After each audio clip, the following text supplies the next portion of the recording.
Hi అండి. నేను Shyamala. Welcome to Gauri sweet home. ఈరోజు ఎప్పుడు చేసుకునే చింతపండు, నిమ్మకాయ పులిహోర కాకుండా ఇలా మామిడికాయ పులిహోర ట్రై చేయండి. టేస్ట్ చాలా బాగుంటుంది. ఈ సీజన్లో మామిడికాయలు బాగా దొరుకుతాయి కదా, దాంతో ఇలా పులిహోర చేసుకుంటే టేస్ట్ చాలా బాగుంటుంది. ఒకసారి మీరు కూడా ట్రై చేయండి. దానికోసం ముందుగా కళాయిలో ఒక 2 స్పూన్ల ఆయిల్ వేసుకొని ఇందులో ఆవాలు, మినపప్పు కూడా వేసుకొని ఇవి చిటపటలాడిన తర్వాత 1 స్పూన్ పచ్చిశనగపప్పు, గుప్పెడు వేరుశెనగులను కూడా వేసుకొని క్రిస్పీగా అయ్యే వరకు వేయించుకోవాలి.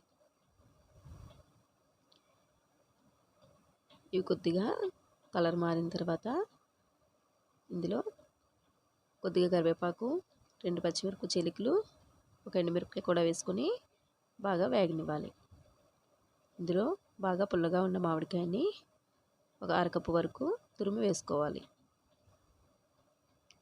ఇందులో నీరంతా ఎగిరిపోయే వరకు ఒక 2 నిమిషాలు వేయించుకోవాలి. ఇప్పుడు ఇందులో ఒక పావు టీ స్పూన్ పసుపు కూడా వేసుకుని ఒకసారి కలుపుకోవాలి.